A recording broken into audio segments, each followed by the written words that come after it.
सबके से गोल छुके गोल लगता नहीं। और जितना भजोइया लोग बाड़न जा सबके गोल छुके। बहुत सुंदर बहुत सुंदर।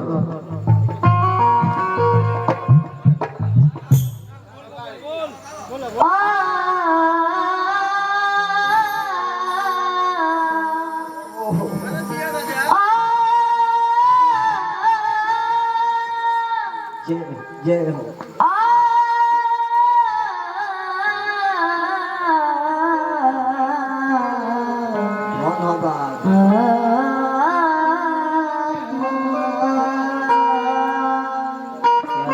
कि शारदा भवानी रखो सभा बीच पानी दोनों हाथ जोड़ पड़ी पैया हो मैया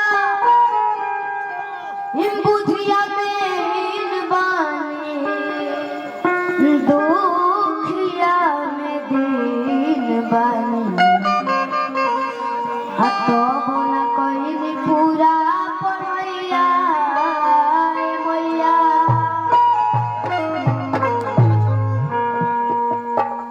आई जे हेलो आवाज भागत को बुआ ध्यान दतन स्वर पर देखी हेलो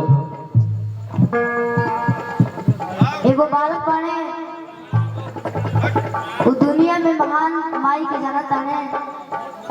तो का कहता है का कहत रे कि तहरा दुआरा से लमहर दुआर नहीं के तहरा दया से बड़ा संसार नहीं के कि तहरा दुआरा से लमहर दुआर नहीं के तहरा दया से बड़ा संसार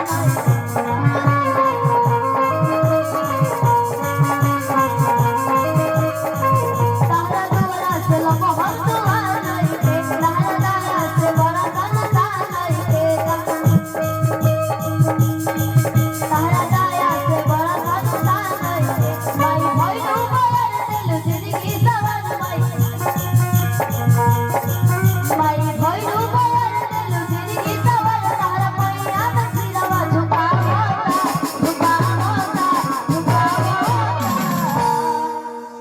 देखी भाव में लइका का कहता कि माथे बंधले हई चुनरिया हो तहरा दया से भीगा जाला भगवान जावता तहरा दया से भीगा जाला भगवान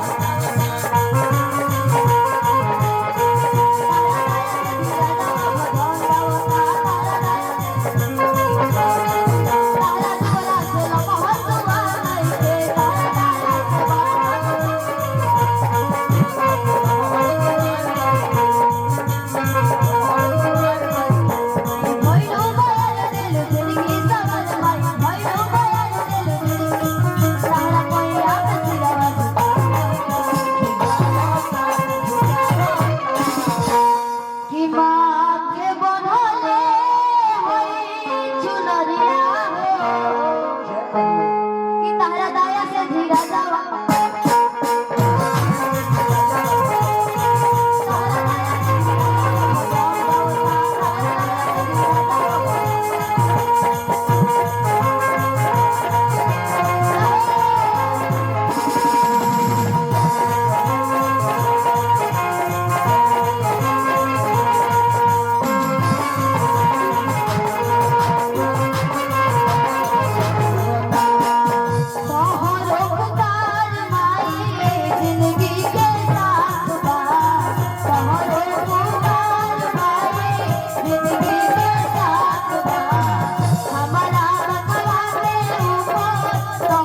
का कहता कौना भाव में कहता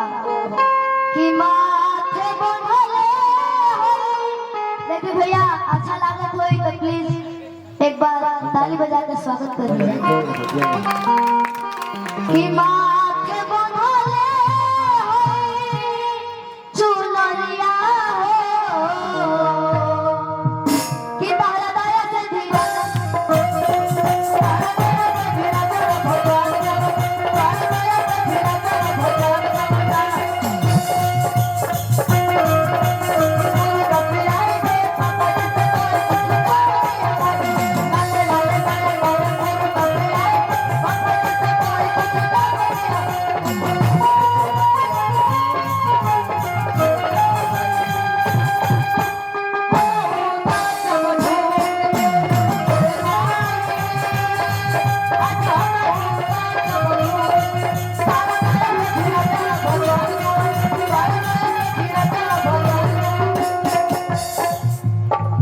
जबले हम जीव माई करबू गान हो जबले हम जीव माई करबू गान हो रही हम कभी तू माई हमारा पुराण हो रखला हमारा पुराण हो। देखिए भैया अब हम तरह को पहचाना लेकिन बड़ भाई समाज के गोल लगता है आशीर्वाद की कामना बा कि जबले हम दिया माई करबू ना बान हो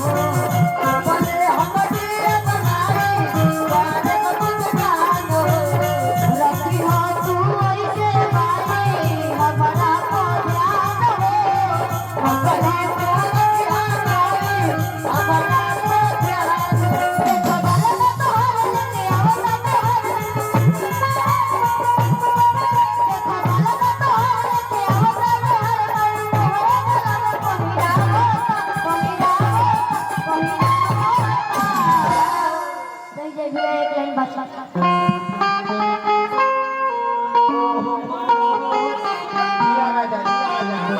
लड़का के नाम पर कर जुदा ताली बजाने के बड़ा बढ़िया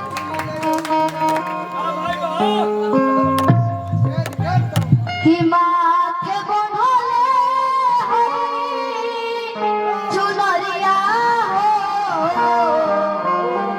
कि तारा दया से धीरा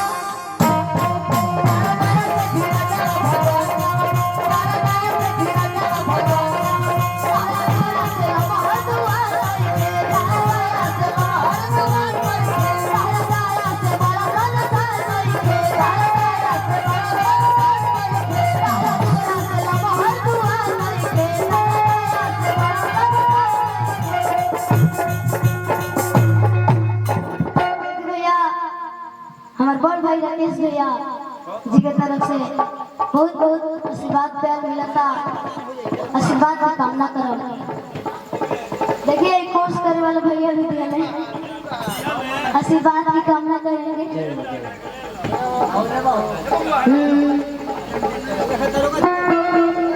दरोगा चाचा की तरफ से मिले आशीर्वाद बहुत सुंदर आगे बढ़ो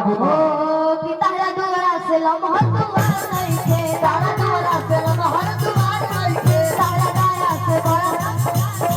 तारा दाया से बड़ा संसार नहीं के तारा दुआरा से लम्हा दुआ नहीं के तारा दाया से बड़ा संसार नहीं के तारा दुआरा से लम्हा दुआ नहीं के तारा दाया से बड़ा संसार नहीं के माई भइलू माया दिल जिंदगी सवाल माई भइलू माया दिल तारा माया से आवाज झुका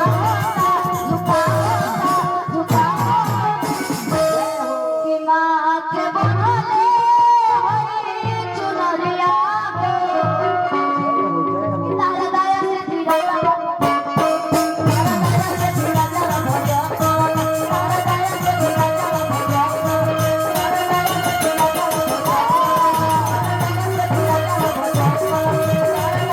धीरा